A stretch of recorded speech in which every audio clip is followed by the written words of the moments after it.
Hello दोस्तों, आज हम रेलवे पॉइंट्समैन की पोस्ट के बारे में बात करने वाले हैं और यहाँ पर हम उनकी जॉब प्रोफाइल के बारे में बात करने वाले हैं। उनका वर्कलोड कैसा होता है, सैलरी यहाँ पर उनकी कितनी रहती है, फीमेल के लिए पोस्ट कैसी होती है, स्टडी टाइम उनको आगे मिल पाता है नहीं मिल पाता है और प्रमोशन के चांसेज इस पोस्ट पर कैसे होते हैं, इन सब चीज़ों के बारे में आज हम डिटेल में बात करने वाले हैं। और देखिए, अगर आपको प्रमोशन जल्दी चाहिए ना तो आपको इस पोस्ट को जरूर सेलेक्ट करना चाहिए अपनी प्रेफरेंस में।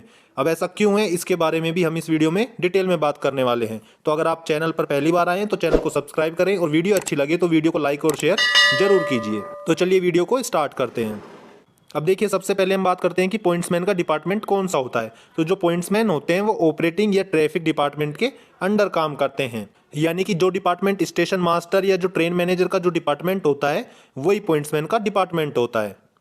अब देखिए, बात करते हैं कि अगर आप पॉइंट्समैन पर भर्ती किए जाते हैं तो आपका वर्क प्लेस क्या होता है। तो देखिए, जो भी स्टेशन होते हैं ना वहाँ पर पॉइंट्समैन की ड्यूटी लगाई जाती है। अब चाहे स्टेशन बड़ा हो या छोटा हो, कोई सा भी स्टेशन हो वहाँ पर पॉइंट्समैन की ड्यूटी लगाई जाती है। यानी कि जब आप ट्रेन में सफ़र करते हैं तो जितने भी स्टेशन आप देखते हैं ट्रेन में सफ़र करते हुए, तो उन स्टेशनों पर पॉइंट्समैन की ड्यूटी लगाई जाती है। इसके अलावा कई बार क्या होता है कि स्टेशन के आसपास जो गेट होते हैं ना, गेट का मतलब है जो फाटक होते हैं, वहाँ पर भी इनकी ड्यूटी लगाई जाती है। तो इस तरीके से स्टेशन और गेट, इन दोनों पर इनकी ड्यूटी लगाई जा सकती है।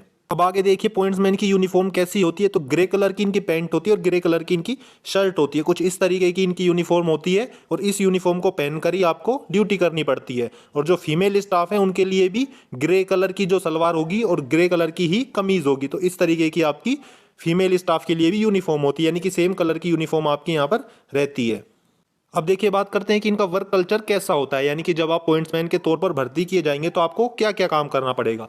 सबसे पहले आपको ऑल राइट सिग्नल मिलाना पड़ेगा। ऑल राइट सिग्नल का मतलब है कि जब आपकी ड्यूटी स्टेशन पर लगाई जाएगी ना, तो जब वहां से कोई ट्रेन गुजरेगी तो उसको आपको झंडी दिखाने का काम करना होगा। अगर कोई खतरा होगा तो आपको लाल झंडी दिखानी पड़ेगी, और अगर कोई खतरा नहीं है यानी कि ऑल राइट मिलाना है तो आपको हरी झंडी दिखानी पड़ेगी। इस तरीके से इसको ऑल राइट सिग्नल मिलाना कहते हैं। तो ये काम आपको वहां पर करना पड़ेगा।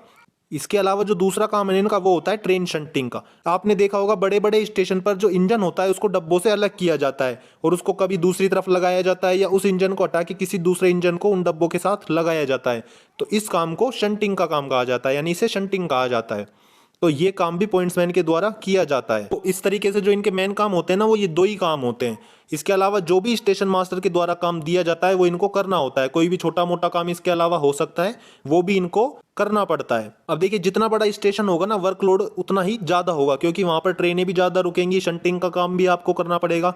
और जितना छोटा स्टेशन होगा वहां पर उतना ही वर्कलोड कम होगा, क्योंकि आपको केवल वहां पर ऑल राइट सिग्नल मिलाने का ही मेन काम होगा। तो जो भी ट्रेनें निकलेंगी आपको केवल उनको झंडी दिखाने का ही मेन काम यहाँ पर करना पड़ेगा।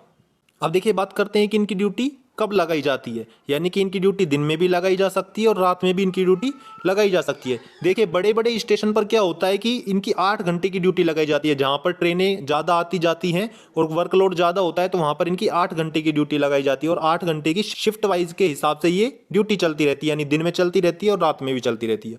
और जो छोटे स्टेशन होते हैं वहां पर इनकी 12 घंटे की ड्यूटी लगाई जाती है, क्योंकि वहाँ पर वर्कलोड कम होता है, इस वजह से इनको 12 घंटे काम करना पड़ता है। और 12 घंटे का काम भी शिफ्ट वाइज करना पड़ता है, यानी कि पहली शिफ्ट आपकी सुबह 6 से शाम को 6 हो जाएगी और जो अगली शिफ्ट रहेगी वो शाम को 6 से सुबह 6 हो जाएगी। इस तरीके से शिफ्ट वाइज इनको काम करना पड़ता है। अब आगे देखिए दोस्तों, जब आपको इस पोस्ट पर भर्ती किया जाएगा तो सबसे पहले आपको यहाँ पर इसकी ट्रेनिंग करवाई जाएगी, क्योंकि आपको शंटिंग का काम करना पड़ेगा। उसके अलावा ऑल राइट सिग्नल मिलाना पड़ेगा। इसके अलावा इस पोस्ट से रिलेटेड आपको क्या क्या काम करना पड़ेगा और आपको किस तरीके से अपनी सेफ्टी को रखते हुए वो काम को करना पड़ेगा, इन सब चीज़ों के बारे में आपको ट्रेनिंग के दौरान बताया जाता है। और 1 महीने के आसपास ये ट्रेनिंग होती है, यानी 28 दिन की ट्रेनिंग होती है, जिसमें संडे की आपकी छुट्टी रहती है। तो लगभग 24 दिन की आपकी ट्रेनिंग होती है। अब देखिए, बात करते हैं इस पोस्ट पर आपको सैलरी यहाँ पर लगभग कितनी मिल सकती है। तो देखिए, जब आपको भर्ती किया जाएगा तो आपकी जो बेसिक पे है वो 18,000 यहाँ पर रहने वाली है। उसके अलावा जो आज की तारीख में डीए चल रहा है वो 53% डीए चल रहा है। इसके अलावा आपको एचआरए दिया जाएगा। अगर आप छोटे स्टेशन पर हैं तो आपको 10% एचआरए यहाँ पर दिया जाएगा, और अगर बड़े स्टेशन पर आपकी भर्ती की जाएगी तो 20% एचआरए आपको यहाँ पर दे दिया जाएगा। इसके अलावा ट्रांसपोर्ट अलाउंस। अब आगे देखिए, इस पोस्ट पर आपको यहाँ पर टीए भी मिल सकता है। कई बार क्या होता है कि आपके आसपास जो स्टेशन होते हैं ना, तो वहां पर जो पॉइंट्समैन होता है कई बार वो छुट्टी पे चला जाता है या रेस्ट उसका होता है। तो ऐसे में क्या होता है कि आपकी ड्यूटी उसकी जगह 1-2 दिन के लिए लगाई जा सकती है। तो इस स्थिति में आपको वहां पर टीए दिया जाता है। इसके अलावा अगर आपकी ड्यूटी नाइट में लगाई जाएगी तो आपको नाइट अलाउंस भी दिया जाएगा।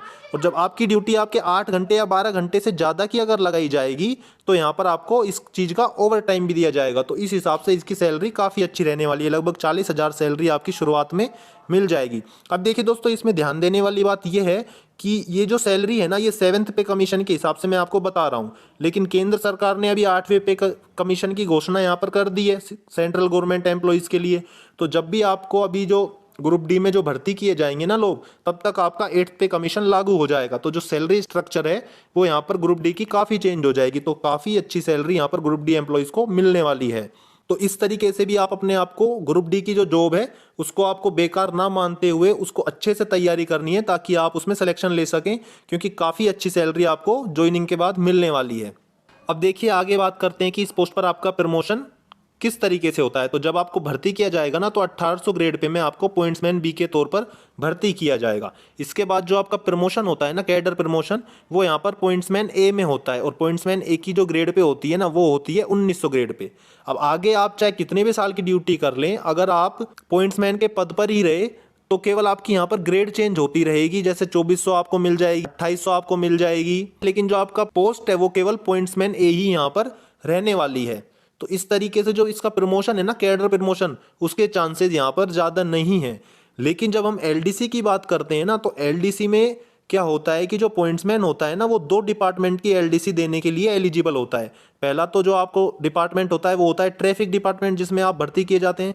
उस डिपार्टमेंट की वैकेंसी जब भी आएंगी, यानी कि स्टेशन मास्टर की या ट्रेन मैनेजर की वैकेंसी जब भी आएंगी, तो उनके लिए आप पात्र होंगे। इसके लिए क्या होगा, आपको कम से कम रेलवे में 3 साल की सर्विस चाहिए। जैसे ही आपकी 3 साल की सर्विस हो जाएगी, आप इन पोस्ट पर निकलने वाली जो वैकेंसी है उनके लिए एलिजिबल रहेंगे। तो आप स्टेशन मास्टर भी बन सकते हैं और ट्रेन मैनेजर भी बन सकते हैं। और दूसरा जो डिपार्टमेंट होता है ना, वो होता है कमर्शियल डिपार्टमेंट। तो कमर्शियल डिपार्टमेंट की जब भी एलडीसी की वैकेंसी आएगी, यानी कि टीटी की वैकेंसी आएगी, इस तरीके से कोई भी वैकेंसी आएगी, उसके लिए भी आप एलिजिबल रहेंगे। तो इस तरीके से इस पोस्ट पर एलडीसी के द्वारा आप स्टेशन मास्टर भी बन सकते हैं, ट्रेन मैनेजर भी बन सकते हैं, टीटी भी बन सकते हैं, शंटिंग मास्टर भी बन सकते हैं। ये भी ट्रैफिक की एक पोस्ट होती है। तो इस पोस्ट पर एलडीसी के द्वारा आप काफ़ी अच्छी पोस्ट पर अपना सिलेक्शन ले सकते हैं। तो प्रमोशन के हिसाब से ये पोस्ट सबसे अच्छी है। जो भी कैंडिडेट यहाँ पर अगर आगे अपनी पढ़ाई जारी रखेगा या फिर डिपार्टमेंटली एग्जाम के हिसाब से अपनी तैयारी करेगा, तो काफ़ी जल्दी उसको इन सब पोस्ट में से किसी भी एक पोस्ट पर आराम से सिलेक्शन मिल जाएगा। इसलिए ये पोस्ट प्रमोशन के हिसाब से सबसे अच्छी है। अब आगे देखिए कि इस पोस्ट पर आपको स्टडी टाइम कितना मिलने वाला है। तो देखिए ये दोस्तों डिपेंड करता है कि आपको किस तरीके का स्टेशन यहाँ पर दिया जाता है।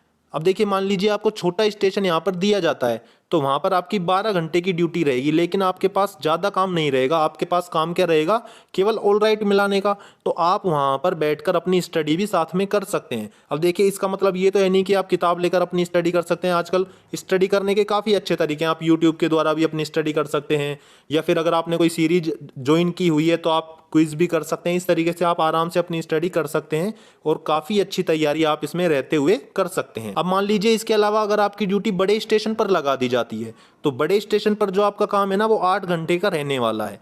तो 8 घंटे का जब आपका काम रहेगा, तो इसके अलावा आपको 16 घंटे इसके बाद मिलने वाले हैं। अगर आप 8 घंटे की नींद भी लेते हैं ना, तो भी 8 घंटे आपके पास बचने वाले हैं।